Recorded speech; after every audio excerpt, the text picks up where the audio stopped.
Weather updates చూస్తే తెలంగాణపై చలి పంజా విసురుతోంది. రాష్ట్రంలో ఉష్ణోగ్రతలు కనిష్ట స్థాయికి పడిపోయాయి. ఈ ఏడాది అతి తక్కువ ఉష్ణోగ్రతలు నమోదవుతున్నాయి. కొన్ని జిల్లాల్లో 10 ఏళ్లలో ఎప్పుడూ లేనంత తీవ్రంగా చలి వేధిస్తోంది.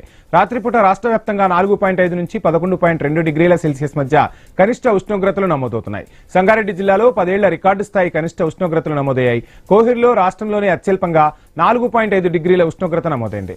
గతేడాది ఇదే రోజు ఇక్కడ 17.8 డిగ్రీల కనిష్ట ఉష్ణోగ్రత నమోదైంది. రాత్రి అయితే చాలు జనం గజగజా వణికిపోతున్నారు.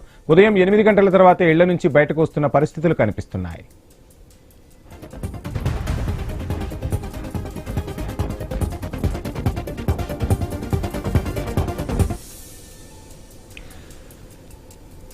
కుమరంభీం ఆసిఫాబాద్ జిల్లా సిర్పూర్ యూలో కూడా కొద్ది రోజులుగా చలి తీవ్రంగా వేధిస్తుంది. ఇక్కడ 4.8 డిగ్రీల కనిష్ట ఉష్ణోగ్రత నమోదైంది.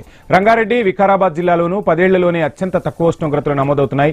ఈ ఏడాదిలోనే అత్యంత చలి తీవ్రత శుక్రవారం రాత్రి నుంచి శనివారం ఉదయం వరకు నమోదైంది.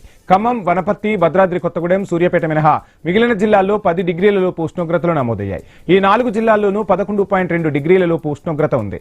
ఇక హైదరాబాద్ లో 10 డిగ్రీల కనిష్ట ఉష్ణోగ్రత నమోదైంది. శేర్లింగంపల్లిలో 7.8, మల్కాజ్గిరిలో 8.3, రాజేంద్రనగర్ లో 9.1 డిగ్రీల కనిష్ట ఉష్ణోగ్రతలు నమోదవుతున్నాయి.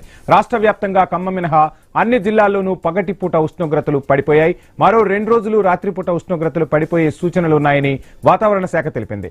అన్ని జిల్లాలకు ఆరెంజ్ అలర్ట్ జారీ చేసింది వాతావరణ శాఖ. ఇక తెలంగాణ వ్యాప్తంగా వెదర్ అప్డేట్స్ కు సంబంధించి ఫుల్ డీటెయిల్స్ మా ప్రతినిధి కిరణ్ అందిస్తారు. కిరణ్, చూస్తున్నాం ఎప్పుడూ లేని విధంగా, అంటే గత దశాబ్ద కాలంగా ఎప్పుడూ లేని విధంగా చలి తెలంగాణపై పంజా విసురుతోంది. దీనికి ప్రధాన కారణాలేంటి? Full details. సోంశి, గత వారం రోజులుగా చూసుకున్నట్లయితే తెలంగాణలో చలి పంజా విసురుతున్న పరిస్థితులు మనం చూస్తా ఉన్నాం.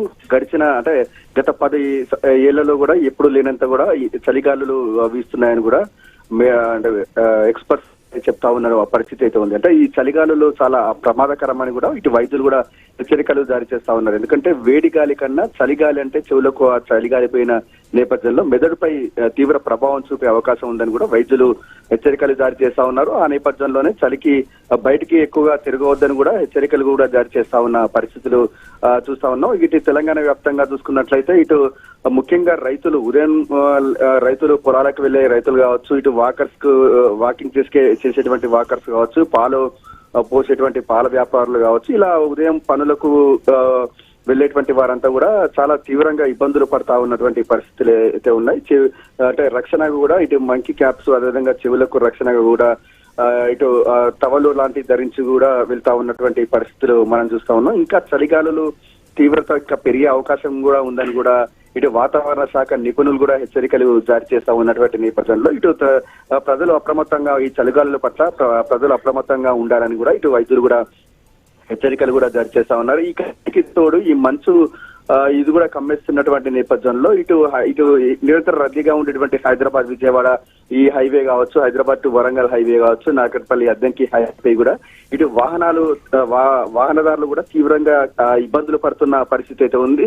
ప్రయాణం చేయలేక కూడా, ఎందుకంటే ఎదురుగా వస్తున్నటువంటి వాహనాన్ని అంచనా వేయలేక, అదేవిధంగా వెళ్తున్నటువంటి వాహనాలను అంచనా వేయలేరు. కాబట్టి ఈ మంచు పోయేదాకా కూడా వాహన రాకపోకలు కూడా నిలిపివేసుకుంటున్నటువంటి పరిస్థితులు చూస్తా ఉన్నాం. ఉదయం 4 గంటల నుంచి ఎండ వచ్చినప్పటికీ కూడా, అంటే ఉదయం 10 గంటల వరకు కూడా ఈ చలి తీవ్రత ఎక్కువగా ఉన్న పరిస్థితి అయితే ఉంది. ఇక సాయంత్రం అయితే చాలు 5 నుంచే కూడా ఇటు చలి తీవ్రత పెరుగుతా ఉన్నటువంటి పరిస్థితి అయితే ఉందని చెప్పొచ్చు. గడిచిన 10 రోజులుగా కూడా ఈ చలి తీవ్రత ఎక్కువగా ఉంది. ఇంకా ముందు కూడా ఇంకా చలి తీవ్రత పెరిగే అవకాశం ఉందని కూడా వాతావరణ శాఖ అధికారులు కూడా హెచ్చరికలు జారీ చేస్తా ఉన్నారు. Vamshi, thank you Kiran.